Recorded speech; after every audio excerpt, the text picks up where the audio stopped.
that these a lot more longer than we expect. So we spend more time with ourselves. As you know, we've been going around Fiji now, holding what we call information sessions, specifically with teachers in respect of civil service reforms, in particular regarding things like contracts, the terms and conditions, and various other information that needs to be made available.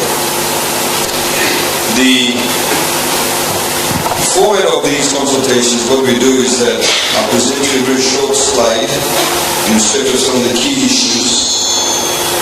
And then halfway through I'll get the Director of the Civil Service Reform Management Unit, Jane Curran, to actually talk to you about the technical aspects of the reforms, which specifically involves the job evaluation exercise and also the salary increases that you have had and the new bands that have been put in place. You have been given copies of some of these documents, which will actually take you through these documents and explain that to you as to how they work. Once she's finished, then I'll come back and talk about another couple of slides. And then we open it up for question and answer session. You can ask any questions you like. If you have any questions you may have at the end of the presentation, we'll give the answers. We also will give you points of contact with respect to if you want to raise any other issues after this gathering. You can write directly to this particular email. It's not seen by everybody and anybody, it's only seen by 2 or 3 of us. Now, what we then do once it's finished, we take this opportunity also to present to you some of the key features of the 2017-18 budget that affect you individually and also overall in terms of your profession and some general information that you may need to have as teachers. So that's the format. Is that agreeable with you? Yes. Okay. Yes? Only 2 people say yes, I don't the others that be quiet. Is that okay? Yes. Okay, great. Please relax. It's not going to be all serious. I'll take you through the key issues. Firstly, retirement age. Everybody talks about retirement age. Retirement age in Fiji before the 1987 coup was 60. Rabuka carried out the 2 coups in 1987. We reduced the retirement age from 60 to 55 in 1987. Some argue that he reduced the retirement age at that time because he wanted to get rid of some people from the civil service, maybe because of the ethnicity or whatever it was. The retirement age remained at 55 until the year 2000. When Barasa became Prime Minister, he then increased the retirement age from 55 to 60. Some argue he did that because he wanted some people to stay in the civil service who may have supported him. That's why he did it. I cannot speculate on that. I can tell you but what I can tell you is why we did it. We reduced the retirement age to 55 in 2007. We reduced it to 55 in 2007. The reason why we did that was because today 69.4% of the entire Fijian population is below the age of 40. You see the latest unemployment statistics, unemployment overall in Fiji actually has decreased. Overall national unemployment rate is about 5.6%. However, youth unemployment actually is higher compared to the national unemployment rate. So that's one of the reasons, the fundamental reason why we didn't do that. After we reduced the retirement age to 55, one of the unions took us to court. And the Court of Appeal, they went up over the Court of Appeal. The Court of Appeal did uphold that we have the ability as the employer at that point in time to be able to reduce the retirement age to 55. Now, the law at the moment is stands through the regulations. If someone is retiring at 55, they can be re-engaged in the overall civil service should the skill sets that they have be a scarce skill set. So, for example, if Walker is retired at age 55, which is 55, she's 55, and they are the only specialists in the area, there's no other person, and they can be engaged for another 1 year. Recently, for example, there's a shortage of midwives. So, obviously, midwives for people who give birth, and so they can be engaged for another year, subject to their succession planning. Now, So that essentially is the factual basis and factual history regarding retirement age. These slides, you don't have to copy them, they will be made available on the website next week in any case. Now the next slide talks to you about the objectives of the civil service reforms. Why carry out these reforms, what we've been doing for the past 2 years? We have to modernize the entire Fijian civil service. We still have positions called typists, but nobody in Fiji uses typewriters anymore. Very basic issue. But that's how the positions are still positioned, particularly after the colonial system and post-independent Fiji. It's also aimed at improving salaries, allowances, as announced 2 days ago. Now meal allowances of civil servants will go up from $9 a meal to $20 a meal. That comes into effect on the 1st of September. We also want to look at things like fair and transparent decision making. I know that's a very emotive topic for teachers, because the Ministry of Education, as we've said in other places, has not been doing a good job of it. And what we see through the civil service reform exercise, there appears to be a huge disconnectivity between the teaching cadre and the people who administer it. So people in the head office, the district education officers, and the senior education officers seem to be a different level to you. And we want to be able to change that set of dynamics that exist between yourselves and them. The reform also takes into account that to assert the constitutional authority of the permanent secretary. You know that previously that your promotion, demotion, etc. was done through the Public Service Commission. That is not done anymore. The contract some of you have received, the offer, some of you have signed this contract, is between yourself and the permanent secretary. The permanent secretary of your respective ministry is the one who actually employs you. There's also to be able to reflect that. And the whole idea, of course, of the reform is to ensure that we attract and retain good people. If the terms and conditions are good, if, for example, you have confidence in the system that appoints, promotes, disciplines people, then we will attract much better people and people will want to stay in the system. Now, so the big picture for us as a government, we want to be able to serve our customers. For us, our customers are the Fijian citizens. In your specific case, through you, our customers, our clients, are the 220,000 odd students. If we look after you through your ministry, then hopefully you become better teachers. You become motivated to actually teach. If you become motivated to teach, provide the right learning environment, the students therefore will be motivated to learn.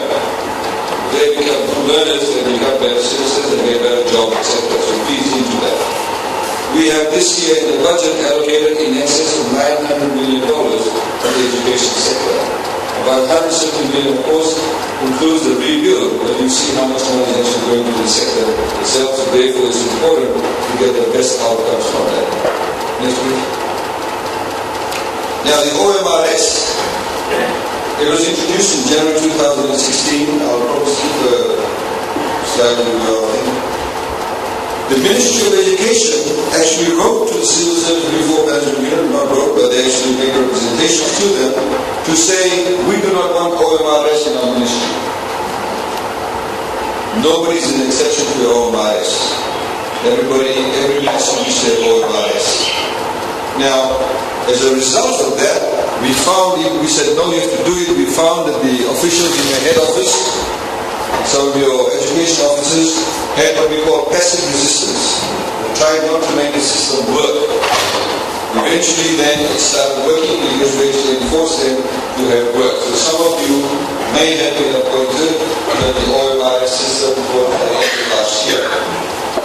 However, because of the fact that we do not necessarily have the confidence in the administration of the Ministry of Education, we have also now categorically stated that if you're going to apply for a position that's below J level, you see that, then in the 3-member panel, there should be at least one member of the panel from outside the Ministry of Education.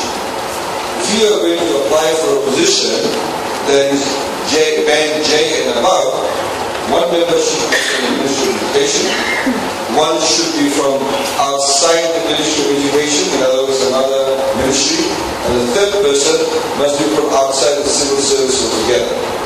So for example, if you apply for a head teacher position or principal position, where they may get a person on the panel who could be a lecturer or somebody from one of the universities. Because we need to ensure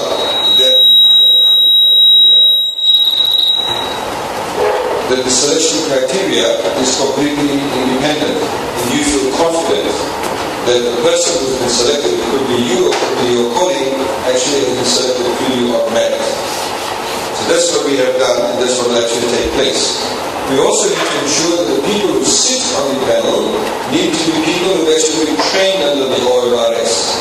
I'll give you an example. About 6 months ago, in the Ministry of Economy, when a person's employment was recommended to me, I found out that one of the members of the panel who actually did the interview was in fact not even trained in OMRS.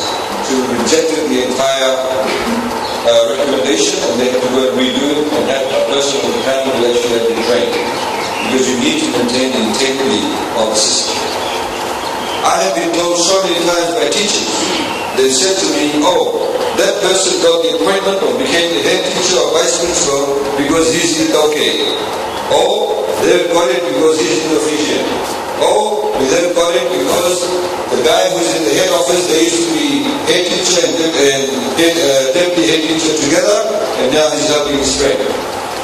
There's a lot of those kind of issues that have been raised with us. So in order to be able to get rid of that kind of lack of confidence in the system, we need to ensure that the OMRS system has integrity and the people on the panel who are completely independent. Now if you apply for a position now, and this is already up, you can find it on the website, if for example this line of gentlemen here, they apply for a position, and these are Sanjeevan. Mr. Sanjeevan here feels aggrieved that the procedure is not followed. He has the right to appeal. Now, when he appeals, his district education officer, his senior education officer, the Permanent Secretary for Education do not need to know that he's appealing, because he's actually appealing what we call a review. He's seeking a review through the Public Service Commission. Why does he seek a review from the Public Service Commission? Because it is the job of the PS to ensure the procedure is correct. So if the procedure is not correct, that means the PS has moved up or made a mistake. So he seeks a review. The PSC has already dedicated one commissioner to hear all such reviews. So he writes directly to them. It's paper-based, as you can see. It's paper-based, submitted directly to PSC. They make a decision. PSC then will make a recommendation. If they believe that what he's saying is correct after the investigation, they will uphold the review. They will then write to the PS of Education and say you have to go through the process again. Start from scratch. The PS won't even know, nor will the commissioner tell them that Mr. Sanjeevan is the one who actually made the appeal of the review. So that's how the system works. We've already had people seeing reviews. 4 reviews have already been upheld. They're not in the Ministry of Education. So maybe you need to start doing that. Or maybe the system is working. Now, when you actually seek a review from the PSC, the PSC has no legal authority to say, yes, we believe it is not correct, so let's appoint him to the position. If you remember, they only have the ability to appoint the permanent secretaries. The permanent secretaries are employed by the PSC. The contract is the PSC. What they have the authority to do is tell the PS, go through the process again. Okay? Now if we go back to... So the open,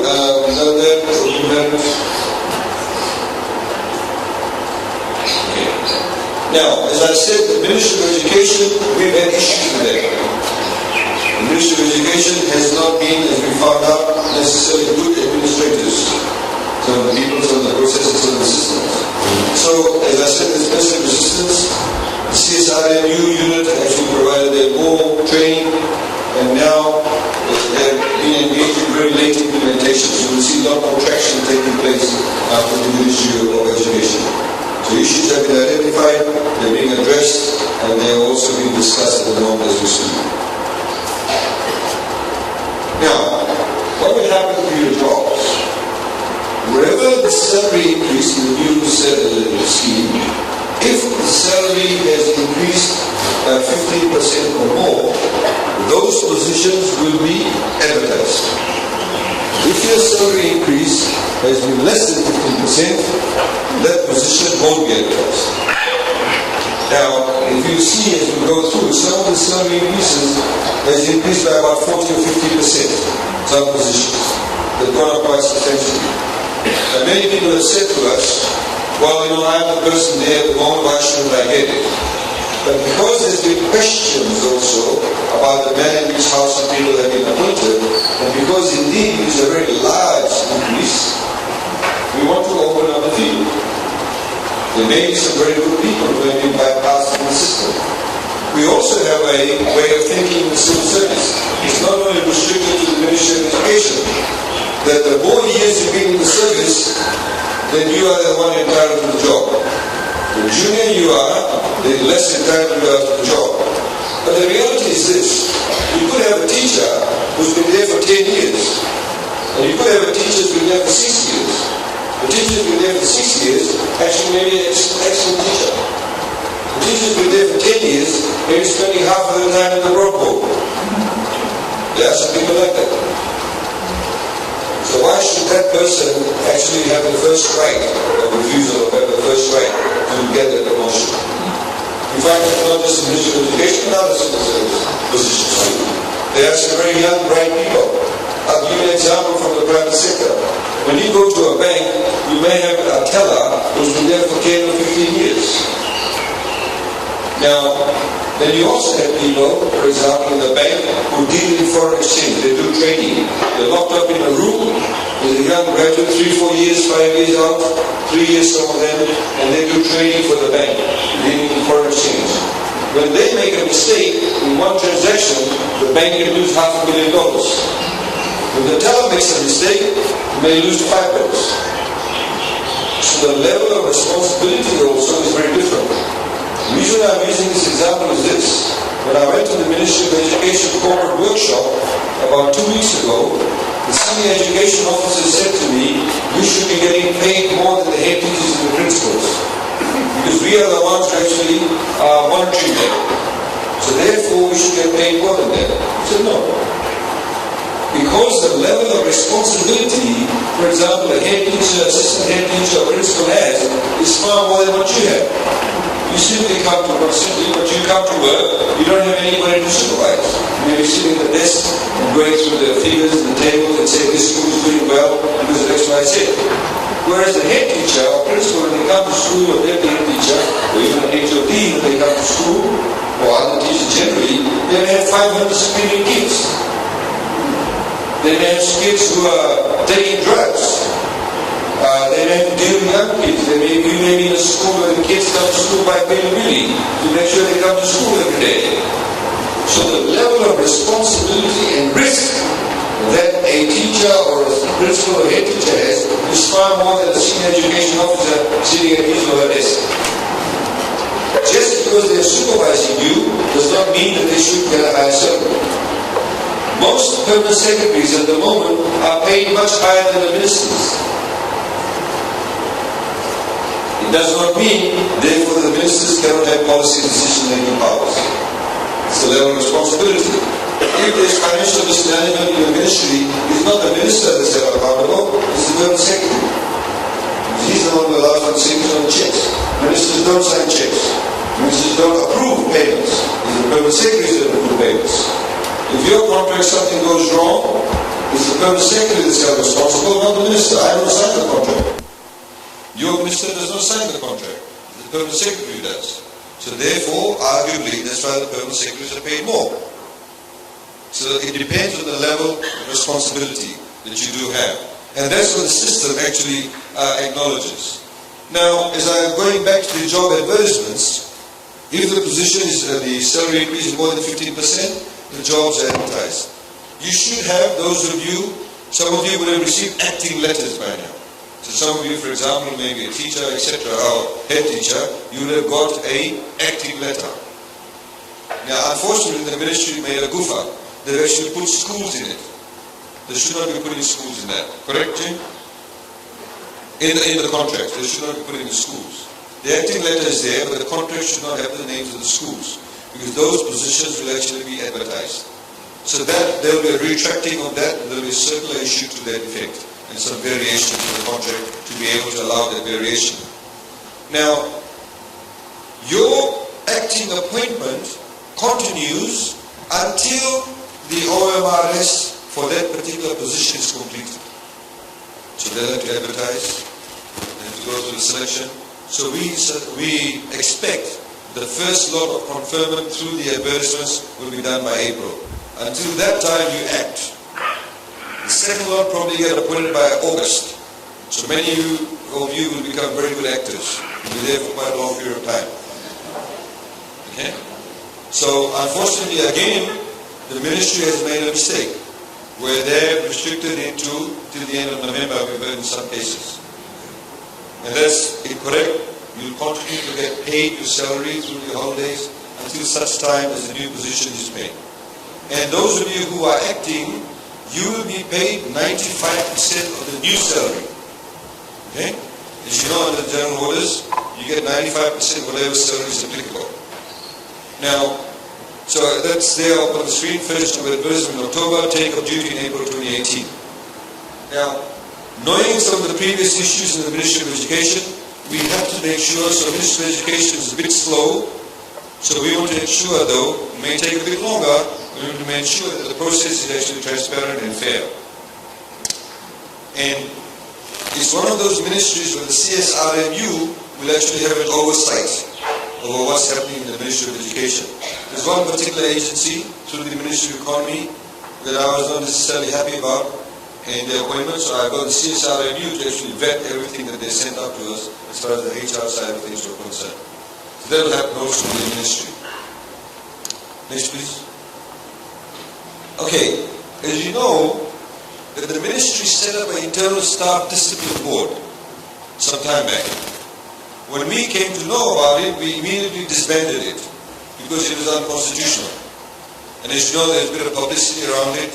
We put out a public notice also in this respect, and we said that anybody that had been in any way aggrieved by the decision that could appeal. Teachers have been reinstated, but the process was unconstitutional. And of course, the ministry now has to review any discipline matters in the new guidelines. The new guidelines are already available on the website. You can see the guidelines. The principles of the guideline is this. Firstly, it must have positive discipline. So in other words, sometimes if a teacher does something incorrect or wrong, or did not do something they should have done, the resultant discipline outcome does not mean you have to necessarily demote them or suspend them, etc. It can be positive. So what's your name?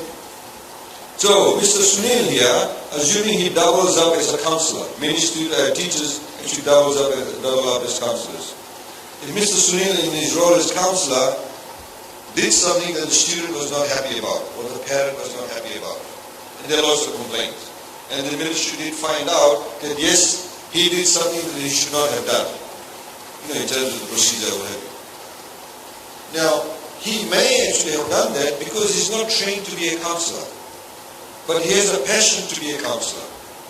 So the positive discipline outcome could be, let's send him for 3 weeks training in counseling, so he can actually fulfill that role positively. The same way, there may be some other discipline that you need exposure to or training. That's what we call a positive discipline outcome. Of course, if you molest people, if you spend your time drinking grog half the time or smoking cigarettes with the kids, that's a different story. Now, in any case, even if you are accused of one of the others, it has to follow the principles of natural justice. So what that means, if there is a complaint against the teacher then must be given an equal opportunity to respond to the allegations, an equal hearing. And then when the decision is made, before the decision is made, the teacher must know who are the people who are actually going to carry out the decision. When the decision is made, then they must know the outcome of the decision and the rationale for the decision. How did they arrive at the decision?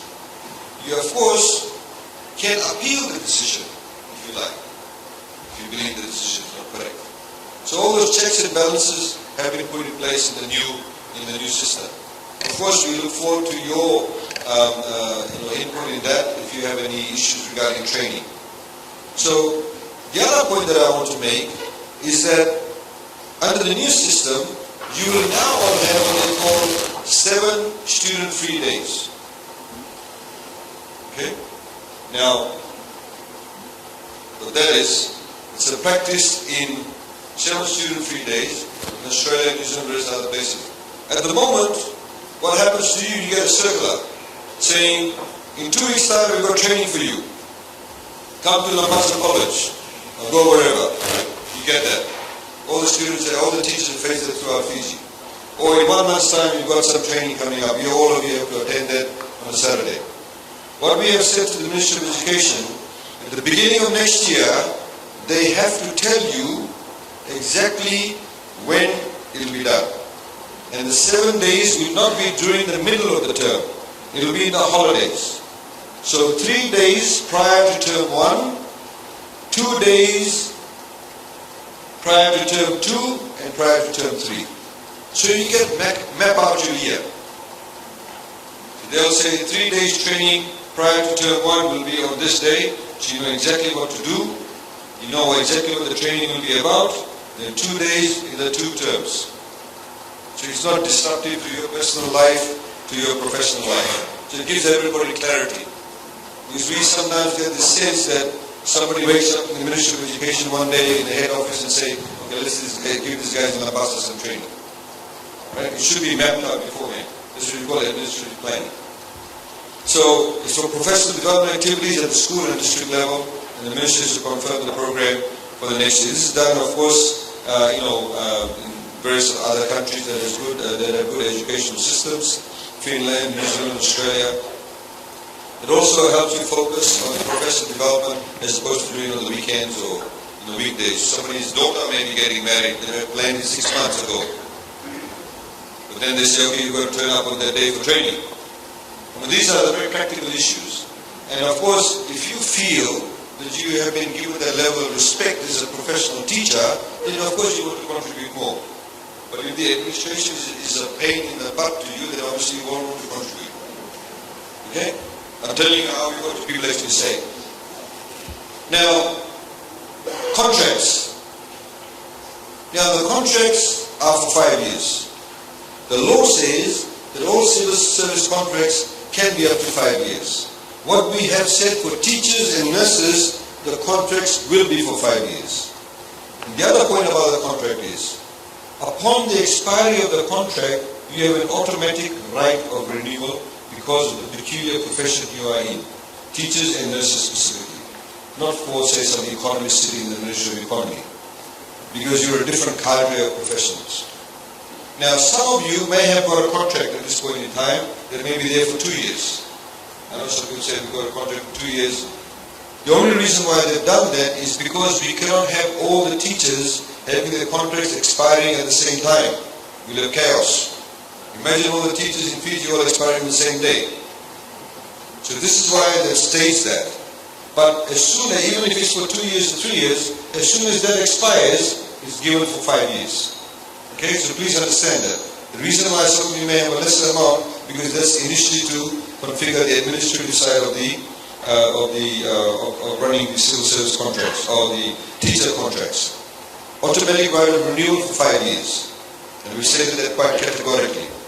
Now, the other point that of course it is saying, your contracts cannot be terminated unilaterally. Because your contracts actually, firstly, is a binding legal document. Now, a lot of people don't realize when you have an individual contract, it gives you a lot more of a job security than what you call a group contract. So, Mr. X and the PS have a contract. I will be paid $40,000 because I'm performing this particular type of job. If halfway through the PS changes it, he cannot change it, or wants to change it, he cannot change it, unless he is agreeable to it. And I'm sure nobody in this room will want to pay cut. So it's legally enforceable. He can then take it to the employment tribunal if somebody wants to fiddle around with the contract. He can also be governed by the Employment Relations Act. He can also seek a judicial review in the High Court if need be, if it goes up to that particular level. Now, so those contracts, in any case, if they want to terminate it, you have to say, well, hang on, have you gone through the discipline process, which I just stated? So if he says, no, we saw you smoking cigarettes with 10 girls behind the toilets, and we believe you should be terminated, he cannot unilaterally terminate the contract, because he'll say, take me through the discipline process. And as I've said to you, the discipline process says natural justice is given a right of response. You have an independent panel that actually reviews the decision, and the decision is arrived at. So that's the safeguard that you have. Also, the contracts confirms the fundamental shift in remuneration. Some people have said, do I have the option not to sign the contract? Yes. You can do that. You can say, I'm not going to sign the contract. The current salary I'm on, I'll just stay on that. Fine, you can do that. But you won't get the pay rise, because you don't sign the contract. So you can stay on that particular salary range. And of course, because of the fact that people have now got a pay rise, your old pay, which you want to stay on, will need to be reflected in the position that you have. And Jane will talk more about that also. So for example, if you are a senior person that's currently getting paid $40,000 or $35,000, and for that position the pay has gone up to $50,000, head teachers now get, say, hypothetically $50,000. So you can't expect to be a head teacher on $35,000 or $30,000. So your $30,000 salary will give you a different position. Okay? I hope you understand that. In Fiji, unfortunately, we love titles. Generally in the civil service, people love titles. One of the reasons why they love titles, and you can't blame them also, because in the old system, it was the title that determined your salary. So, you know, normally, if those of you have been in the system for quite some time, you'll see that when you get a promotion, you will go at the base of that range of that particular position. Very difficult for you to move. And in fact, even when you move, it's a difference of a few $100s. What this system does, it actually has a bigger range. And as you'll see, and I'll talk about the performance management system, the PMS allows you to be able to continue with that particular job, but also at the same time get pay rises without actually having to change your title. There's a certain lady there, I just recognized her, she was in South Savu too. She's the stalker, she's following me now. But she obviously, as I said in South Savu, that if, for example, we've had people, not if, but we've had people, for example, say Ministry of Industry and Trade, they've been there for 10, 15 years. They are experts in international trade, in the rules pertaining to international trade. They go away overseas, we send them to WTO, etc. They get trained, they're very proficient in their jobs. But after a while, after 10, 15 years, they want a pay rise. So what do? They look for the next position up. And sometimes, and most times, the next position up is not within that ministry. It could be the Ministry of Mangroves. So they move from industry and trade just so they can get a pay rise. Their passion may be international trade. So we as an employer lose their 10, 15 years of experience. And they go to a new position in which they may not have any expertise at all. Under the old system, oh, this person has been civil servant for 15 years, let's give him the job or better the job. So they go to mangroves and they have to take another 10 years to learn about mangroves. In the meantime, we've lost all the knowledge base in trade. So this system actually allows you. I've met some teachers, I've got friends of mine whose parents are teachers overseas in places like Australia. They've actually been science teachers for 20, 25 years. They don't want to be a head teacher or a principal. They love teaching science. That's their passion. They get excited when they put chemicals in beakers and all that. They like seeing science students. But they have remained in those positions, but continue to get pay rises because the system allows them to do that. And it's based on your performance. And the other point somebody had raised with me, they said, hang on, why don't we all get the same pay rise? Or the PMS, for example. Now, this line of gentlemen here, these two spend half the time in the grog bowl, come to school late. The other three are high flyers. They spend more time with their students. Why should they get the same pay rise or assessment as the other three? I'll be frank with you. End of last year, when we were meeting the Confederation of Trade Unions, they said to us, Rajesh Singh actually said to us, Jane and Bernadette were there, give us a 15% pay rise across the board. And I said, no. I said, because what you are doing, you are actually shortchanging the teachers, for example. Because as you'll see, some people have received a 40% pay rise, a 50% pay rise. They said, well, let's negotiate. So they were willing to come down to maybe 10%. But it would have still fallen into the same problem where all these 5 people would have got the pay rise, but these 2 don't deserve it. These 3 are now disincentivized. You say, what the hell? Why should I put in all this energy? I have not been actually rewarded for my hard work. These other 2 aren't doing any work, but they're still getting the pay rise. What we've done through the review, we've fixed up your base now. So the base is now fixed up. So we recognize head teachers, principals, etc., or the more onerous responsibilities. From henceforth, you now get rewarded individually based on your performance.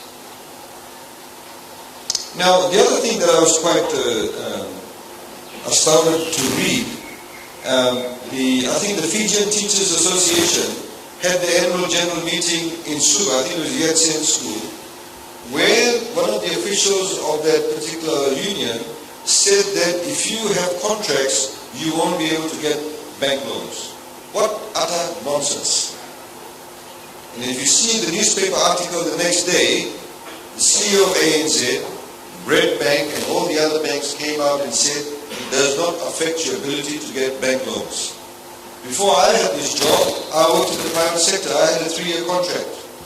I had 2 bank loans. The banks will give you loans.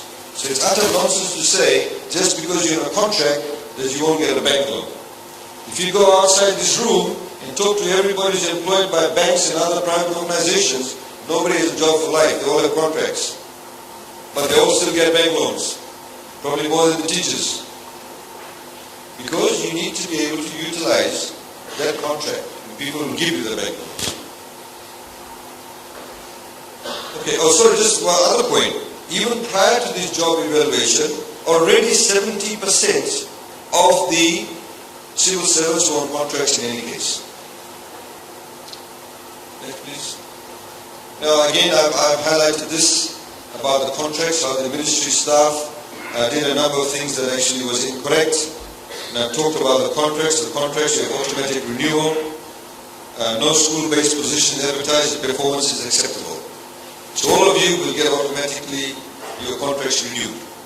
Yes, maybe the people in your head office won't, because they're not teachers.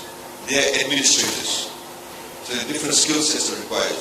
Teachers have different skill set, similar to nurses. So you get automatic rights of renewal of your contracts. The other point that I should also say, contracts should not end in the middle of the term. It's disruptive to school.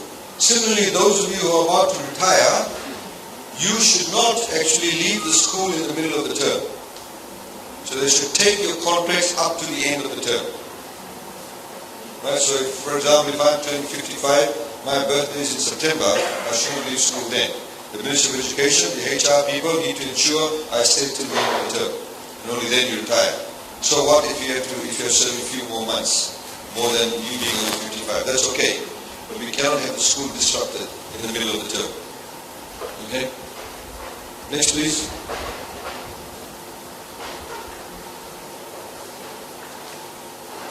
Now, performance assessment, I talked to you about performance assessment.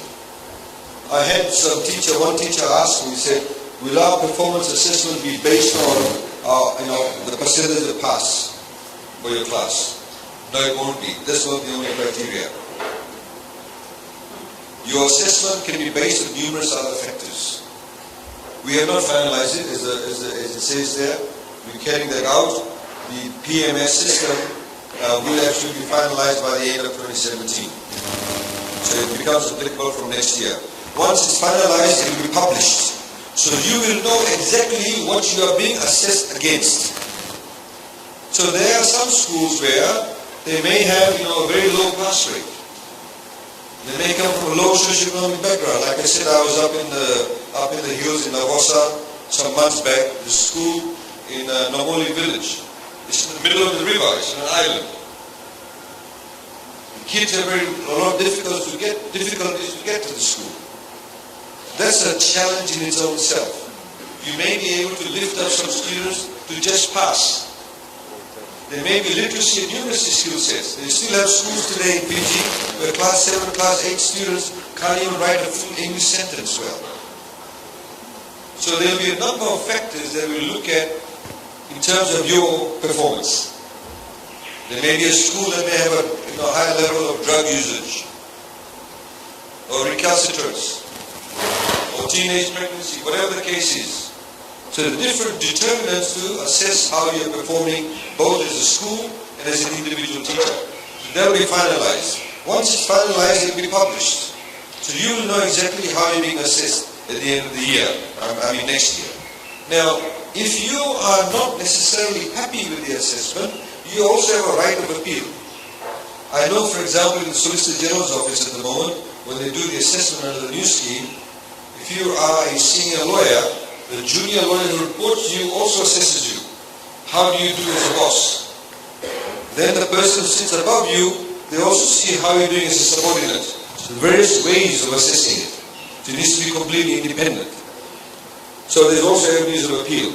And of course what that means, the results will confirm the movement up the steps in the salary band that you are in. So you can see the range is there. And so of course the pay increases out of the budget cycle. Next, please. Okay. I have put this together for you because please look at the one with the text on it.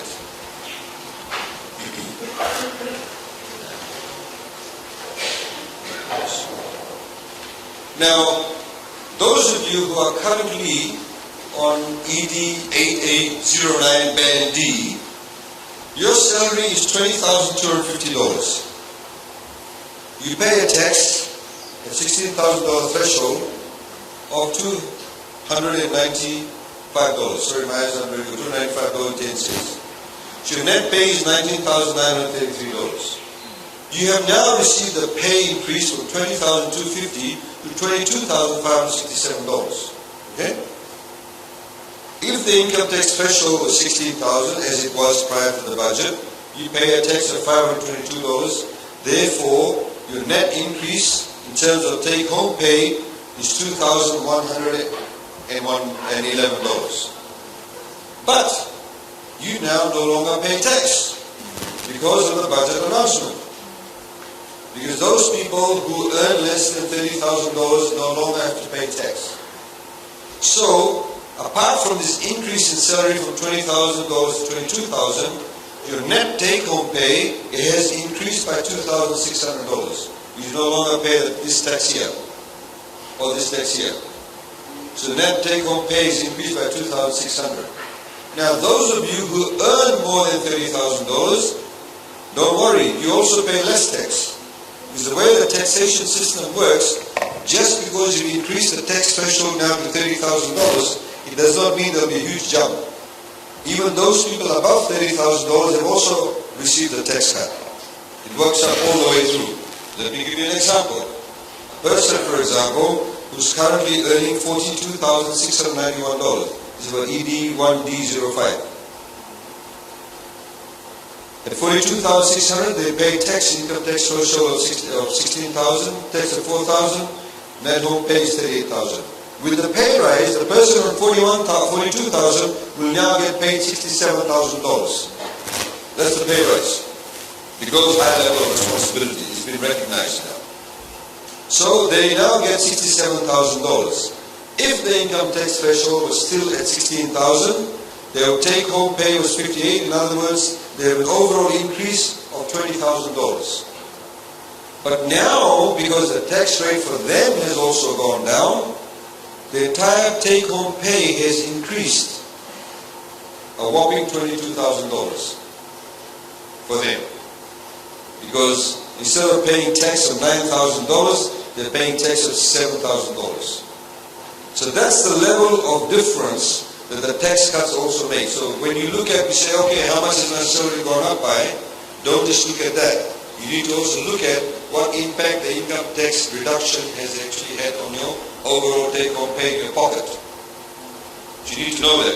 You need to know this because also when you get to next pay, you need to know how to calculate it. So if the Ministry of Education shortchanges you, let us know. But that's how the system works. Now, I've done some other bands, but it used to be before, sorry. This one? No. Okay, next one.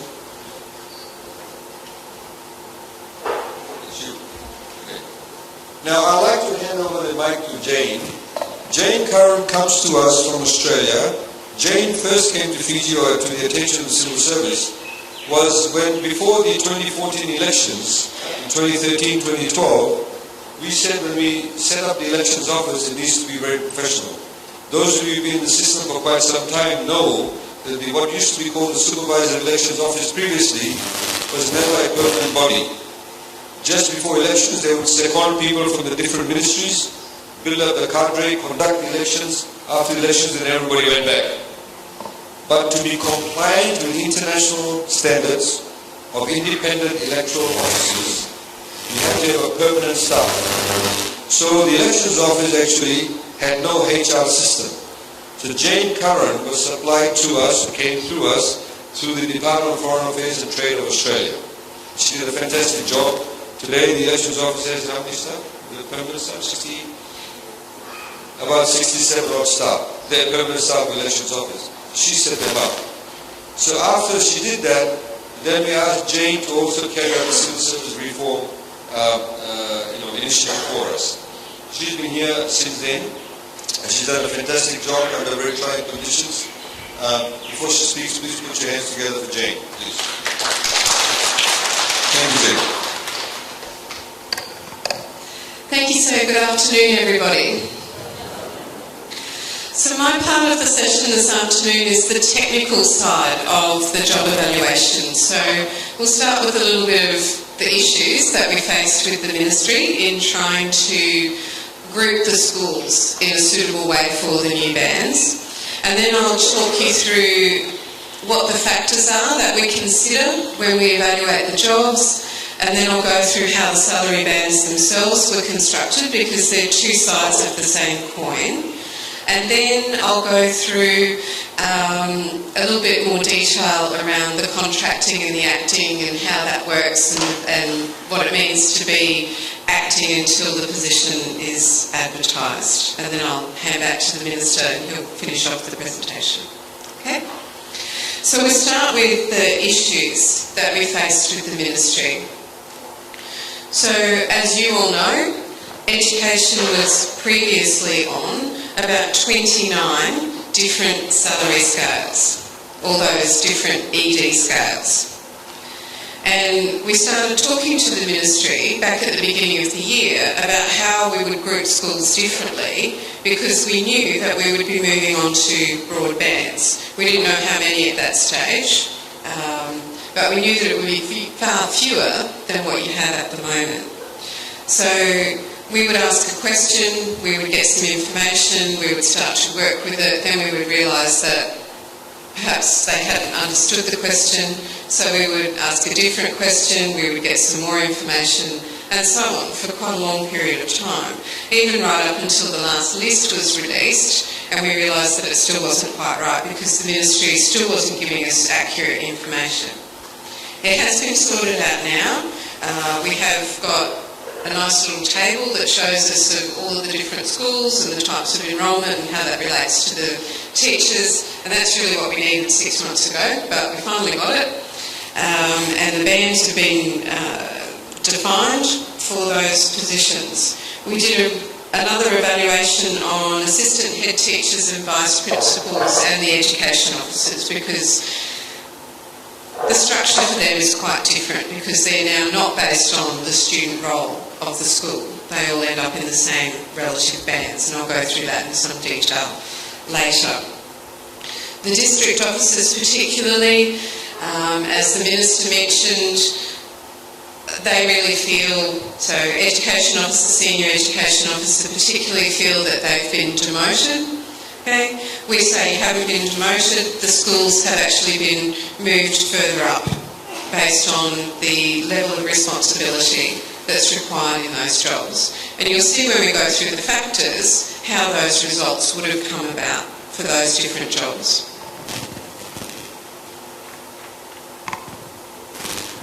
So just a little bit of background. As with all of the civil service reforms, the legal basis for them is a guideline that's released by the Public Service Commission as the supervisor of the Permanent Secretary. The one for job evaluation was actually released in January this year. It's been on the Public Service Commission website since then. So it gives the policy basis. The transition procedures that include the requirement for contracting are also on that website, and they've been on that website since May this year.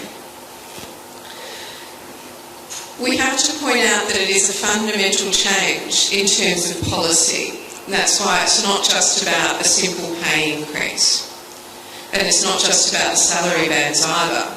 The policy basis is position-based pay.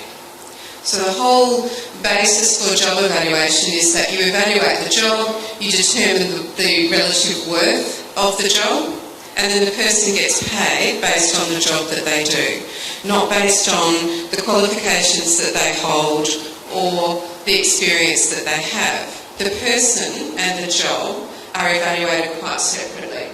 So in terms of the other things that we talked about this afternoon already, job evaluation determines the pay for the job by saying what band it sits on.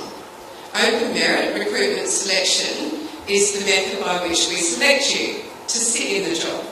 And then performance assessment is how we assess how you're going and provide other pay increases once you're actually in the job.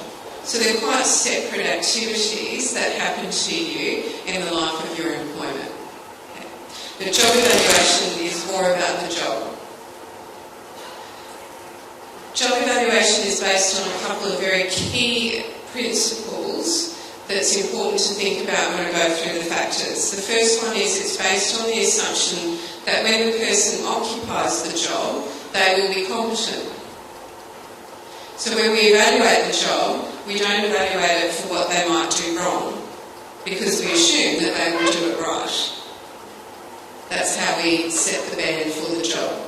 The second one is in relation to workforce management. We don't evaluate jobs on the basis of volume.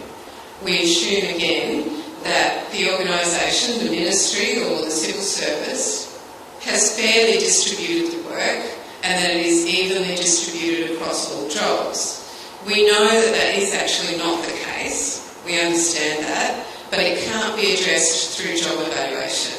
There are other ways to address that particular issue of working in an organisation. And we have some plans for that, and the Minister will talk about that at the end of the session.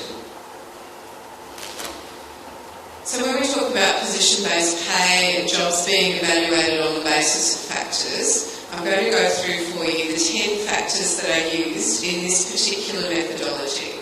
The methodology is called SP10 and it has 10 factors. The company that owns it is Strategic Pay New Zealand. So it's a commercial methodology. It's used in a range of different countries and across a whole range of different occupations in those countries. There are other methodologies. They use similar numbers of factors. This one was purchased through an open tender system. The first factor is education. Each of the factors has a different weighting. in the final score. And education actually has the highest of all of the weightings. So it's a very important factor in terms of determining the final outcome. But the education for a position is based on the requirement for the position, not on what the individual person in the job might hold. So going back to that key principle that we're looking at the job and not the person who's sitting in the job. So when we evaluate education jobs, this makes a fundamental change from what you're used to, because classroom teachers previously have been paid based on their qualifications. So degree teachers get paid more than diploma teachers. That doesn't work in a position-based pay system, because the pay is based on the job that you do. So the ministry determines the qualification requirements for positions. Classroom teachers, a primary teacher, the qualification requirement is a diploma. Secondary teachers, the qualification requirement is a degree. So straight off, because this methodology has quite a high weighting on education, as do all of the methodologies, there's a difference in score at the end because of that fundamental difference between primary and secondary. As I said, because it's about the position and not the person, if the person holds a higher qualification, so if you're a primary teacher and you hold a degree, you don't go on to a different band because it's position-based pay. All primary classroom teachers go to the same band. We would expect that if you hold a degree above a diploma, that you will perform better than the diploma holder. So that would therefore come through in your performance assessment, and you will move faster through the steps and get higher salary increases than the diploma holder. I have to be frank with you and say that we all know as well that there are degree holders who don't perform better than diploma holders. So in this system, thank you, in this system that's actually recognised, that it is not about the piece of paper that you hold, which we do value and say it is very important, but it is about how that contributes to the job that you do and how well you do that job. So this is recognition of the job that you actually do when we get into the performance assessment side. So that's education. Experience is the next of the factors.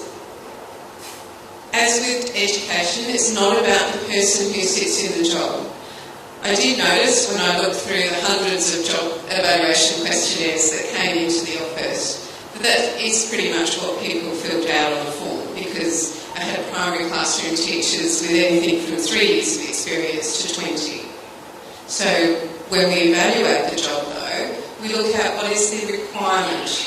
What is the level of experience how long would it take for someone to competently perform the job without someone constantly telling them what to do?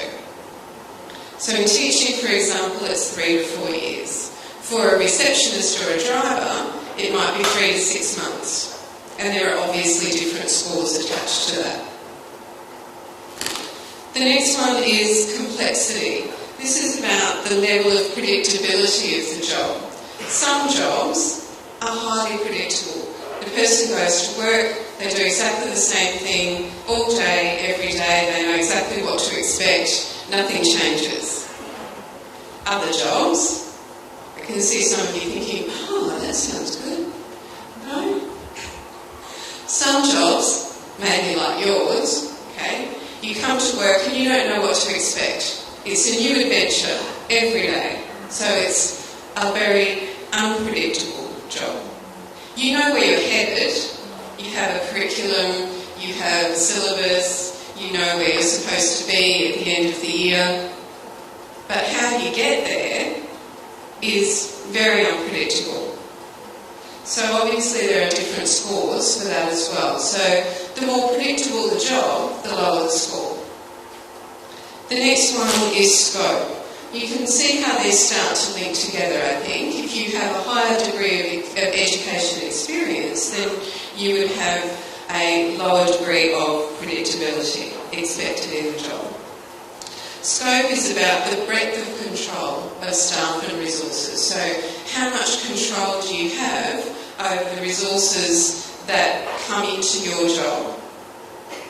Do you supervise staff? There is another criteria for that, but it's about, do you control staff?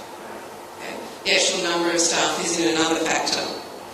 Problem solving is the nature of judgment required and how available are rules and guidelines to tell you how to do your work. So again, some jobs, there are rules to cover every single step of the job. If you're an entry-level accounts person or bookkeeper, there are rules that govern almost every single thing you do in every day of the work. In teaching, not so much.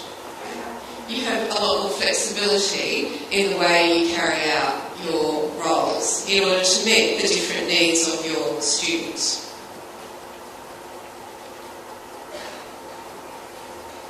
The next one is freedom to act. This directly relates to the problem solving. This is about the extent to which there is supervision or guidance under normal circumstances. So we looked at problems before. This one looks at who's available to help you to solve those problems. How closely are you supervised? And there's obviously a difference between even a classroom teacher and head teacher. Because a classroom teacher has a head teacher to supervise them. The head teacher, their supervision is not in the same location. It is somewhat removed from them. So they have more freedom to act and they have more decisions to make. And this is also where we start to look at the difference between a head teacher and an assistant head teacher, because it's the head teacher who's the one who's got that freedom to act, the one who actually has to do the final level of problem solving. The assistant head teacher always has a head teacher there that they can go to. So the next one is the impact of decisions. Again, assuming that you are competent in the job, whoever occupies the job. This looks at the effect of the organisation on the decisions that are made. So it's the reverse of what happens when we take a risk, but they are definitely related. Okay? How much money can you make for the organisation with the right decision? How much can you influence the way people perceive the organisation with the right decisions? So we're looking at the assumption that people are competent in the work that they do. The next one is interpersonal skills. So who do you talk to and for what reasons? Are they inside the organisation or are they outside the organisation? And there are different levels of contact. So a receptionist, for example, has a high degree of contact with people outside the organisation, but it's the level that we call interact and serve. Basically, they take the inquiry and they direct it to the right person. They're not problem solving, they're not convincing the person to take a particular course of action. They're usually not even explaining anything. And they're the different types of levels for interpersonal skills. The next one is authorities, about the formal authority to spend money and hire and fire staff. Not many people have a delegation in this area. Sometimes head teachers and principals do, but it is comparable across the civil service. People management is about the supervision and management of staff. So while we can't directly look at the student role, and this is where those discussions with the ministry started 6 months ago, we can't look at the student role, but we can look at staff. So the number of staff is a direct factor, and of course student role affects the number of staff. When we look at the difference between a principal and a vice principal, or a head teacher and an assistant head teacher, this factor is the one that does differ from school to school. So assistant head teachers get a higher score for the larger number of teachers in the school. But because those other factors, problem solving, freedom to act, they don't change regardless of the size of the school. They only change for the head teacher or the principal. That's why they all end up in the same band. So that's how we evaluated the jobs. You filled out job evaluation questionnaires, committees evaluated them, and then they got moderated by the job evaluation leadership team, which is myself and 2 permanent secretaries, one of which was the permanent secretary for education. The other side of the coin is the salary bands. So this is how we attach the dollars to the bands. When the jobs were evaluated, the committees didn't know how much money would be attached to the bands. They just evaluated the jobs. The salary bands weren't out at that stage. And that's the way it should be, because they're not determining how much someone gets paid. They're determining the band that the job goes on to. So for this exercise, the salary bands were developed through quite extensive research. There are 15 bands. You all have a copy. It doesn't fit onto the slide, so that's why I haven't tried. You have A at the bottom and O at the top. And all positions in the civil service by the end of September will fit onto these bands. So all of the old salary scales, the ED, the AC, the SS, there are 29 in education, there's another 31 across the civil service. They will all go onto these 15 broad bands, and we now all have to learn a new language. We all have to learn A to L, A to M, A to O. The salary bands are benchmarked to the private sector, and if you have your copy in front of you, when we talk about benchmarking to the private sector, we're talking about step 4, the midpoint in the salary bands. This is the starting point for the salary bands. The other steps are constructed around that midpoint. So to get the benchmark figures, we actually started back the end of 2015, early 2016, with the Compensation Benchmark Survey, which was conducted by the World Bank. They took a sample of positions from the public sector. They asked the private sector for comparable jobs and how much was paid in the private sector for those comparable jobs. And they gave us a report. And we already knew, but it was confirmed, that there's not much of a private sector for teaching or nursing. So we asked the World Bank for another report, and we said, can you have a look around the region, not so much at what people get paid as teachers or nurses, but for comparable occupations in other countries. So in Australia and New Zealand, what is an occupation that is close to what a teacher gets paid or close to what a nurse gets paid? So we have another report that tells us, for example, that the secondary teacher in Australia gets paid a comparable amount to an accountant, not a senior accountant, an accountant. Okay? So that's one example. So then we had another piece of research after we partnered with Strategic Pay, because they partner with PricewaterhouseCoopers. We have the annual salary survey in Fiji. And the annual salary survey gives a snapshot of salaries from the private and the public sector, and because they use the same methodology, it says that band H at the midpoint, the average is between a particular range. So we benchmarked across those 3 different pieces of research to come up with those midpoints.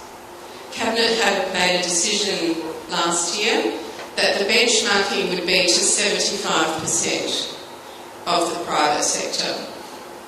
The first issue that we found when we started to look at the actual dollar amounts was that at the bottom of the scales, at the bottom of the bands, we already paid more than that. So for bands A and B, for example, we're already paying 100% of the private sector. So we're not going to take them back to 75%. We want to give them a pay increase as well. So we came up with a methodology where we could have a sliding scale across the bands. So at the bottom of the bands we pay 110% of the private sector. At the top it's about 60%, and in the middle it's 100%, coming out to an average of 94% at that midpoint. Can you go to the private sector and say, oh, are you a band H and do you get paid this? Probably not, because it is in a range. Okay. And most private sector employers won't tell you what band or what salary they pay, except for in the salary survey anyway. So just to confirm, at the end of that exercise, so the jobs were placed on the band, and then of course that determined the salary that attracts to those positions.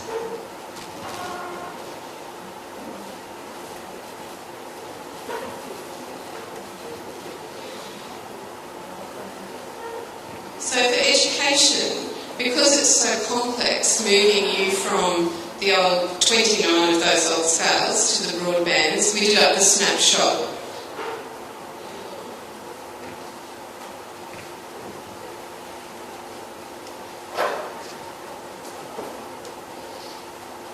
The snapshot is the double-sided sheet that has lots and lots of figures on it. It's like this. So once we'd confirmed what bands the jobs were going to,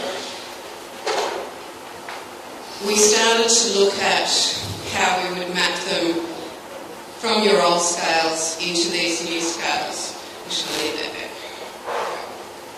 So, because I haven't put all the positions onto the slide. If we start with the classroom teachers on the snapshot,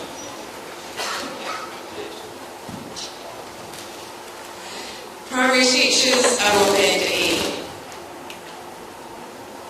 So, thinking back to what I said about qualifications, that has a big impact on the outcome and the score. Primary teachers go to band E, secondary teachers go to band F. So we've matched both ED8A and ED8G into either band E or band F, depending on whether you're primary or secondary. Assistant head teachers all go to band G. Assistant principals and heads of department all go to band H. Vice principals all go to band I. And then we start with the head teachers and principals. So primary and secondary schools are now grouped according to small, medium and large, and according to the number of teachers in the school. Because remember, we can't do it on straight enrolment. So a large primary school has more than 25 teachers. A medium primary school has either one or two assistant head teachers and up to 25 teachers. And a small primary school has no assistant head teacher. If you have a look at the bands, this comes up a lot. So some assistant head teachers used to be above some head teachers in the smaller schools. All head teachers are now on a band that is higher than an assistant head teacher. Yes, we know some of them are in very small schools, those head teachers, and the assistant head teachers are sometimes in very large schools. But it's those factors that I talked about. The head teacher is always the one who's in charge. And those very small schools, they are most often a very long way away from everybody else, so they have a very high score for freedom to act because there's no one around to help them. They have to make the decisions. Okay? So all head teachers are on a band higher than assistant head teachers. In secondary, a large secondary school is more than 50 teachers. A medium secondary school is between 26 and 50 teachers, and a small secondary school is less than 26 teachers. So those definitions are on the bottom of the snapshot as well, because it's a new way of thinking. Okay? We have to start thinking in terms of small, medium and large schools instead of ED1A and ED4B and all of the others that I still have to admit I get confused over. If you want to move from one band to another, of course, it is through open merit selection.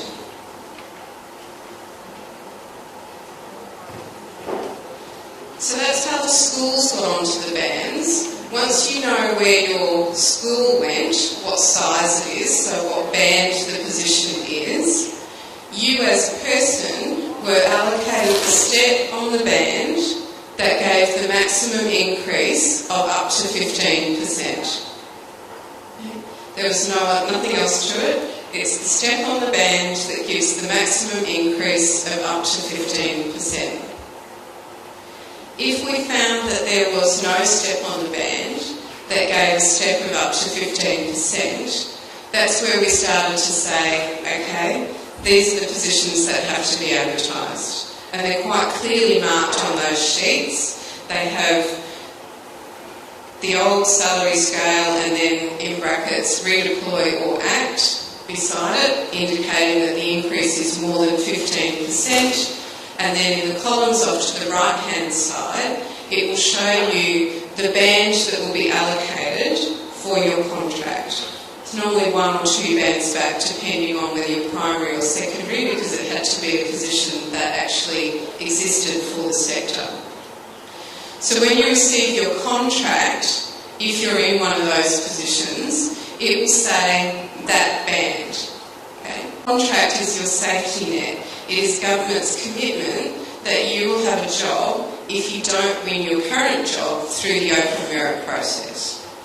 Okay. The Ministry will issue a contract variation next week, when we get back to Super, to say, ignore the school. The band is correct, don't worry about the school. The school will be allocated after the open merit process is completed and when we know whether we need to allocate a school. The second thing that they made an error on, the Minister already mentioned, in terms of the acting letters, we know that they will say up to November.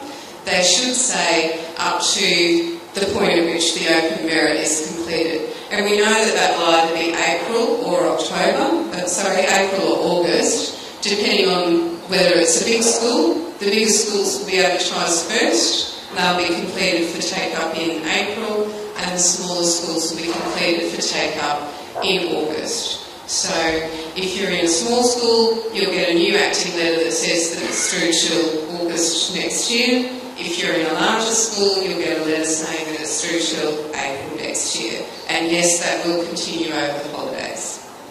Okay? So we're aware of that. We've notified the Ministry. We just have to get back to finalise the paperwork with them. So this is only in transition.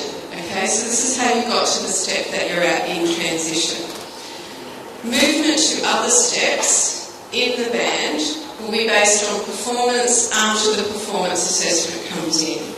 So the performance assessment guideline is expected by the end of this year, and then we'll start to roll it out next year so that there are potential salary increases in the next budget cycle as well, moving on to those other steps. The midpoint is step 4, the one that's benchmarked to the private sector, is also the one where we expect most people to eventually sit, because it's also called the competent point. So it's the point where anyone who's performing 100% of the duties to the standard required, that's where they will eventually move to. At this stage, I can't tell you over what period of time because the guideline's not written yet. But the emphasis is not on time, the emphasis is on performance. Steps 1 to 3 are for people who are developing into the roles, so new graduates coming into the system, or possibly when you're first appointed into a head teacher type role, you might go on to either step 1, 2 or 3. Step 4 is always after a performance assessment. Steps 5, 6 and 7 are based, they're there for the people who go the extra mile, the ones who do lots of extracurricular activities or who perform in other ways measured through the performance assessment above and beyond what's actually required in the job.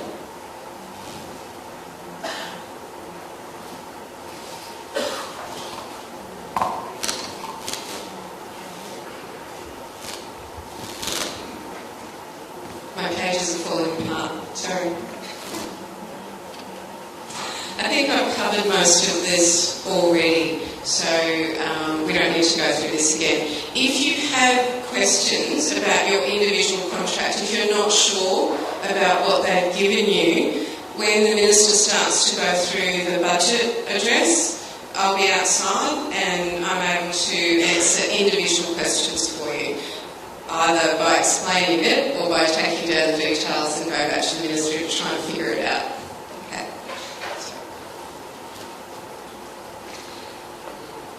That's the end of my part. I'll hand back to the Minister. Thank you.